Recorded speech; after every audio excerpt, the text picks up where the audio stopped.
آج ہم الیہینڈرو پیریز جونیئر کی کہانی میں گہرائی تک جا رہے ہیں۔ شکاگو میں ایک روایتی میکسیکن امریکن کیتھولک گھرانے میں ان کی پرورش ہوئی، تو ان کا سفر بڑا دلچسپ ہے کہ کیسے کالج کے تجربات اور ایک ملحد روم میٹ کے کچھ سوالات نے انہیں اسلام تک پہنچایا۔ بالکل، اور یہ کہانی اصل میں یہ دکھاتی ہے کہ کیسے زندگی کے عام سے واقعات، جیسے بس یونیورسٹی جانا یا کسی دوست سے کوئی بحث ہو جانا، وہ کیسے اتنے گہرے روحانی سوالات کھڑے کر سکتے ہیں اور پوری زندگی بدل سکتے ہیں۔ ہاں، تو ہم دیکھیں گے کہ انہوں نے اپنے عقیدے کی بنیاد کو کیسے سمجھا، خاص طور پر خدا کے بارے میں، حضرت عیسیٰ علیہ السلام کے بارے میں جو ان کے تصورات تھے، ان کو کیسے پرکھا۔ اچھا، ان کی جو ابتدائی زندگی تھی وہ تو بہت ہی آپ کہہ لیں کیتھولک ماحول میں گزری۔ نانی کا بہت اثر تھا، وہ بتاتے ہیں کہ رات کو روزری پڑھنے جگاتی تھیں۔ او واو، یعنی کافی مذہبی ماحول تھا۔ جی بالکل، خدا پر یقین تو وہ کہتے ہیں ہمیشہ سے تھا، لیکن کچھ بنیادی چیزیں تھیں جیسے حضرت عیسیٰ علیہ السلام کو خدا ماننا، وہ بات انہیں کبھی پوری طرح سمجھ نہیں آئی۔ یہ دلچسپ ہے نا کہ اتنے پکے ماحول میں پرورش پانے کے باوجود ذہن میں سوالات تھے۔ ہاں، اور اکثر یہی ہوتا ہے۔ دیکھیں، جب ایک مضبوط مذہبی پس منظر ہو لیکن کچھ بنیادی عقائد پر سوال اٹھنے لگیں تو وہیں سے اکثر ایک نئی روحانی تلاش شروع ہوتی ہے۔ پھر کالج کا دور آیا جو ان کے لیے ایک بڑا اہم موڑ تھا۔ وہ ایک ایسی یونیورسٹی گئے جو پارٹیوں کے لیے جانی جاتی تھی، اچھا، مگر انہیں وہاں وہ سکون نہیں ملا جو وہ شاید لاشعوری طور پر ڈھونڈ رہے تھے۔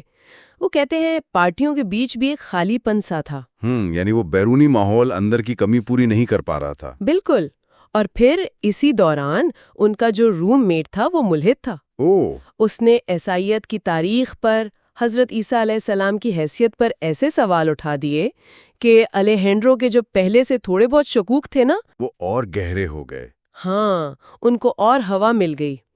یہ ایک نازک وقت ہوتا ہے جب آپ کے پرانے عقائد پر سوال اٹھ رہے ہوں اور باہر کی دنیا بھی آپ کو مطمئن نہ کر پا رہی ہو، تو ایک نئی سمت کی تلاش تو پھر کیا کہتے ہیں لازمی ہو جاتی ہے۔ انہوں نے اپنے ایک پرانے پادری سے بھی رابطہ کیا تھا اس سلسلے میں، اچھا، پھر کیا ہوا؟ لیکن انہیں وہ جوابات کچھ رسمی سے لگے، غیر تسلی بخش، تو وہ شکوک دور ہونے کے بجائے شاید اور پکے ہو گئے۔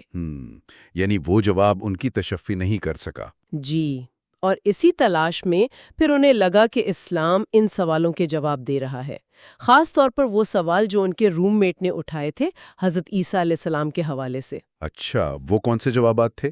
کہ اسلام انہیں خدا نہیں مانتا، نہ خدا کا بیٹا، بلکہ اللہ کا ایک عظیم پیغمبر مانتا ہے۔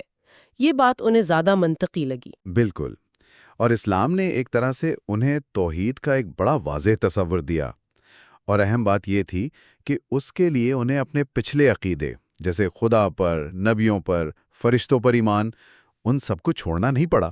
ہاں، یہ اہم نقطہ ہے۔ بقول ان کے یہ ایسا تھا جیسے ایک تصویر کے خالی حصے بھر گئے ہوں۔ میلکم ایکس کی سوانح عمری پڑھنا بھی ان کے لیے ایک اہم موڑ تھا۔ اچھا، وہ کیسے؟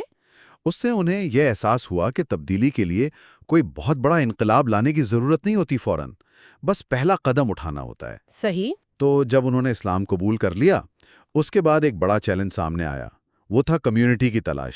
ہاں، یہ اکثر نئے مسلمانوں کو پیش آتا ہے۔ جی، شکاگو کی مسجدوں میں زیادہ تر عرب یا جنوبی ایشیائی لوگ تھے، تو انہیں وہاں ثقافتی طور پر تھوڑی اجنبیت محسوس ہوتی تھی۔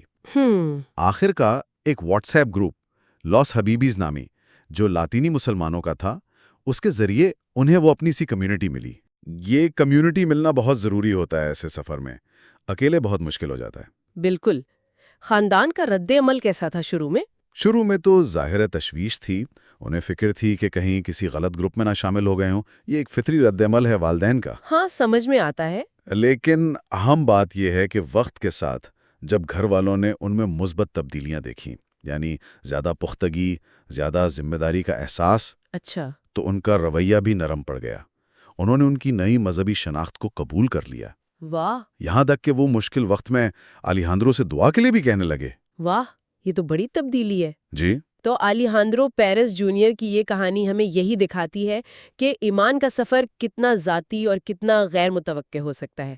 کالج کی بے چینی، ایک دوست کے مشکل سوالات اور پھر اسلام میں ملنے والے جوابات۔ بالکل، ان کا تجربہ یہ بھی بتاتا ہے کہ اپنے عقائد کو سمجھنا اور پھر ایک سپورٹ کرنے والی کمیونٹی کا مل جانا کتنا اہم ہے۔ صحیح۔ اور آخر میں یہ سوچنے کی بات ہے کہ کبھی کبھی وہ لوگ یا حالات جو بظاہر ہمارے عقائد کے مخالف نظر آتے ہیں، وہی ہمیں سچائی کی زیادہ گہری سمجھ کی طرف لے جا سکتے ہیں۔ کیا زندگی کے بڑے جوابات اکثر ایسی جگہوں سے نہیں ملتے جہاں ہم بالکل توقع نہیں کر رہے ہوتے؟